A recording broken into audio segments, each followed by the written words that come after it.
Selamat pagi, salam sejahtera buat semua. Salam Om Swastiastu, Namo Buddhaya, salam kebajikan.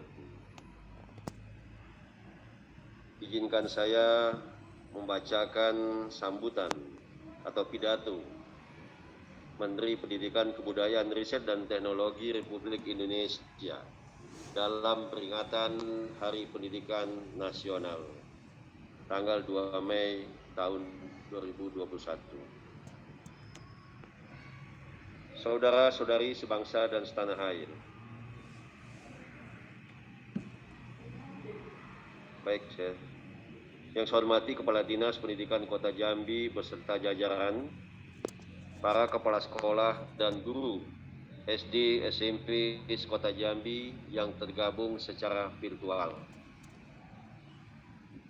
Saudara-saudari sebangsa dan setanah air, hari ini kedua kalinya kita memperingati dan merayakan Hari Pendidikan Nasional di tengah suasana pandemi COVID-19.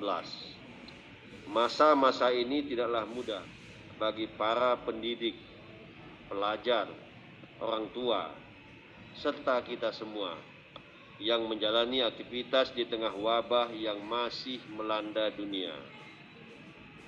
Pada hari lahir Bapak Pendidikan Indonesia, Ki Hajar Dewantara, sekaligus hari penting bagi pendidikan nasional ini, marilah kita kesampingkan sejenak segala kesulitan.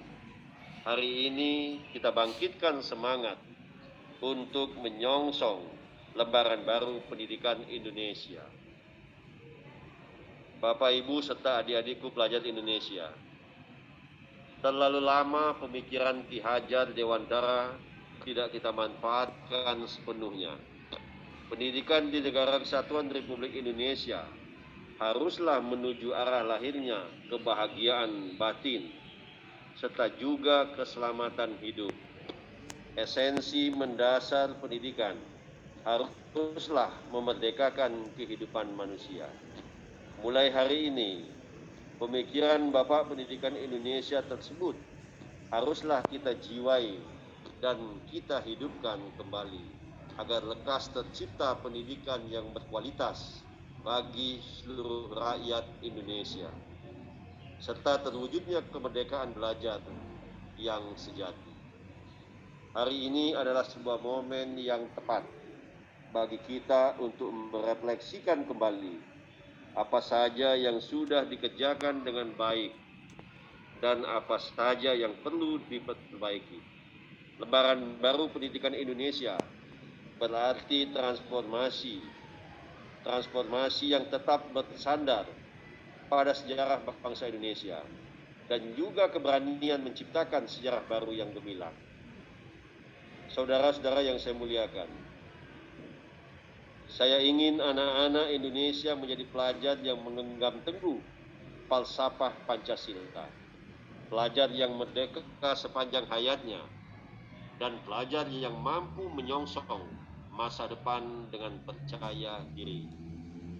Karenanya, Kementerian ini secara konsisten terus melakukan transformasi pendidikan melalui berbagai terobosan Merdeka Belajar.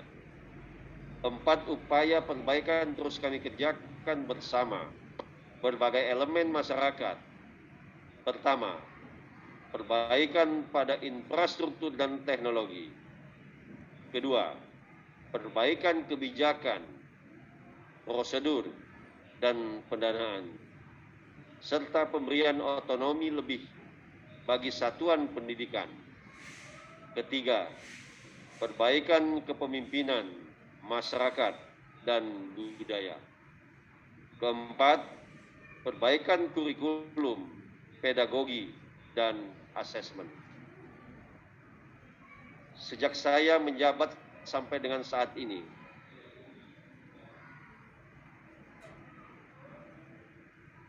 saya ulangi, sejak saya menjabat sampai dengan saat ini, termasuk pada masa pandemi, 10 episode Merdeka Belajar telah diluncurkan.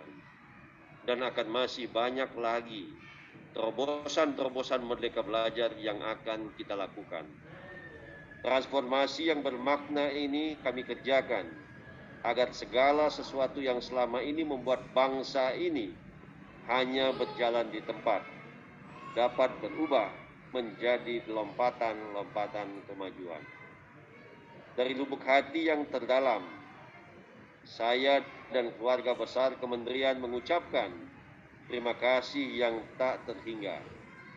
Terobosan-terobosan Merdeka Belajar betul-betul dapat menyasar seluruh masyarakat, mulai dari pendidik dan pelajar, dari PAUD sampai pendidikan tinggi, orang tua, para wakil rakyat, pemerintah daerah, organisasi kemasyarakatan, hingga dunia usaha dan dunia industri.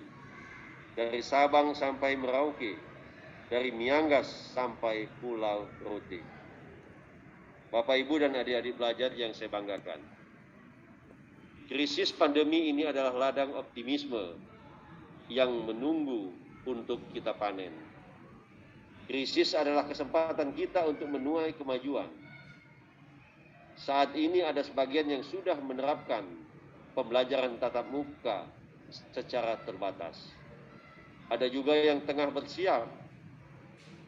Saya sangat bersemangat melihat masyarakat sadar bahwa kita harus terus bergerak maju dan melakukan berbagai lompatan kemajuan tanpa keraguan. Tentunya dengan mengedepankan keselamatan dan kesehatan. Kita perlu memahami bahwa pandemi ini bukanlah satu-satunya tantangan yang kita hadapi. Di depan masih membentang sederet tantangan yang akan dan harus kita lalui bersama. Mari kita lalui segala tantangan dengan inovasi dan solusi. Mari kita ciptakan sejarah yang gemilang dan tak terbantahkan oleh dunia. Ketahuilah, tidak ada tantangan yang tidak dapat dihadapi bangsa yang besar ini jika kita bergotong royong. Bahwa dengan bergotong royong, upaya kita untuk mewujudkan Merdeka Belajar akan semakin cepat terlaksana. Silih asa, silih asu, dan silih asi. Saling memintarkan, saling menyayangi, dan saling memelihara. Demi satu tujuan, sumber daya manusia unggul, Indonesia maju. Dan juga saya tambahkan pada sambutan Bapak Menteri kepada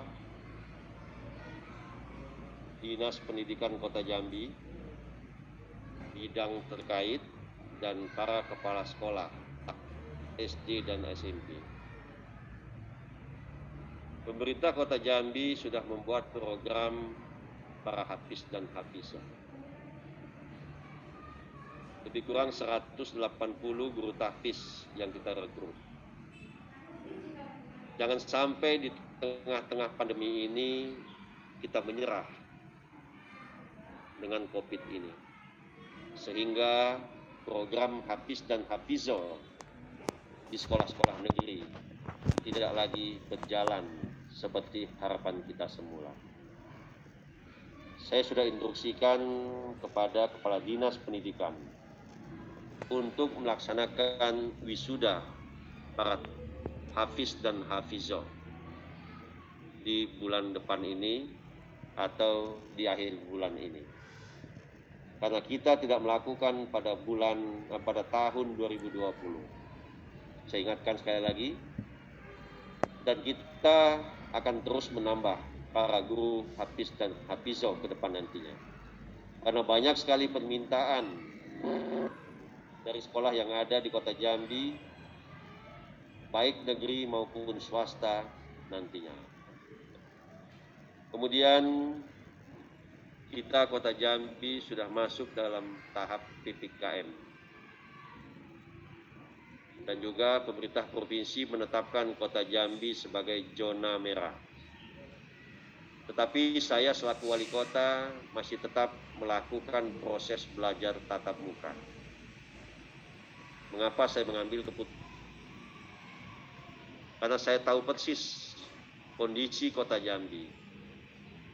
Hanya satu RT yang masuk zona merah, 1.200 lebih zona hijau, 200 lebih zona orange, dan 100 lebih adalah zona kuning. Jadi hanya satu zona merah. Kenapa saya yakin? Karena saat ini saya belum mendengar laporan adanya anak-anak siswa SD, SMP yang terkena COVID dikarenakan sekolah tatap muka. Dan saya yakin karena semua tenaga pendidik dan kependidikan baik ASN maupun non-ASN sudah kami lakukan uji swab PCR. Dan juga sebagian besar para pendidik dan kependidikan juga ASN maupun non-ASN, baik pemerintah maupun swasta, kami sudah lakukan vaksinasi. Dan kami dahulukan para pendidik-pendidik ini untuk divaksinasi. Makanya saya yakin bahwa proses belajar tatap muka akan berjalan maksimal sepanjang masa pandemi ini, dan itu adalah salah satu keputusan untuk tetap menerapkan pelajaran tatap muka. Kemudian sengaja juga kami tidak mempercepat proses libur anak-anak. Yang tadinya diusulkan proses liburnya adalah tanggal 3 Mei, hari ini. Tapi saya putuskan tidak diliburkan hari ini. Kalau diliburkan hari ini, resikonya lebih besar. Berarti mulai dari hari Jumat, Sabtu, Minggu, Senin, seterusnya sampai Lebaran nanti adalah hari libur bagi anak-anak. Dan tidak menutup kemungkinan para orang tua sudah berencana akan membawa mudik maupun liburan anak-anak dan keluarganya keluar kota. Kita tidak inginkan adanya penambahan klaster dari mudik. Pengalaman kita pada saat tahun baru, libur tahun baru menyambut tahun 2021, ada lonjakan kasus yang sangat signifikan, yaitu berasal dari klaster liburan. Makanya kami bertahan untuk tidak melakukan libur mudik dan lain sebagainya. Dan jadwal masuk sekolah pun kami percepat, supaya tidak ada ruang untuk mudik maupun liburan di kampung halaman. Keputusan ini memang keputusan yang sangat berat mesti kami ambil. Tetapi intinya adalah kami ingin melindungi warga Kota Jambi dari pandemi COVID-19 ini. Kemudian dengan PPKM ini kami selalu mengingatkan para pendidik maupun tenaga kependidikan, ASN, swasta maupun non-ASN. Jadilah pelopor-pelopor keselamatan. Jadilah pelopor-pelopor yang bisa dan juga membantu pemerintah dalam mensosialisasikan 5M. 5M di sini adalah yang pertama memakai masker. Kenapa dalam protokol kesehatan memakai masker itu adalah nomor peringkat pertama? Karena dengan memakai masker, berdasarkan analisa medis, dengan kita memakai masker ini menghindarkan 70% kemungkinan kita terkena COVID. 70%. Nah, kenapa 70% tidak 100%? Ya 30% itu adalah takdir kita. Tetapi 70% kita sudah terhindar, ikhtiar kita terhindar dari COVID. Makanya wajibkan memakai masker. Tidak hanya wajib di lingkungan sekolah kita, tetapi juga di lingkungan rumah tangga, di tempat pergaulan kita. Apabila kita mendapat yang tidak memakai masker, ingatkan, masalah dia akan patuh mengikuti kita atau tidak, tetapi kita bagian dari keluarga besar pemerintah maupun yang peduli COVID sudah mengingatkan keluarga, saudara maupun relasi kita. Kemudian juga menjaga jarak itu sangat penting. Mencuci tangan, menghindari kontak fisik, dan menghindari kerumunan. Banyak sekali tempat-tempat usaha yang kami tutup, kami segel, karena melakukan kegiatan-kegiatan yang melebihi batas daripada yang kami syaratkan, dan juga pelanggaran tidak memakai masker.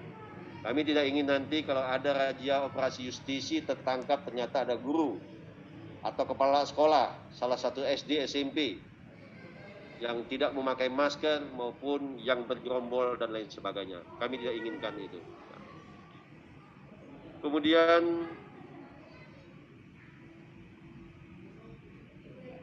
kepada pejabat Dignas, saya tidak ingin lagi mendengar ada gaji non-ASN terlambat dibayarkan. Saya tidak ingin mendengar ada non-ASN yang menghubungi saya langsung karena tidak digaji 2 bulan, 3 bulan.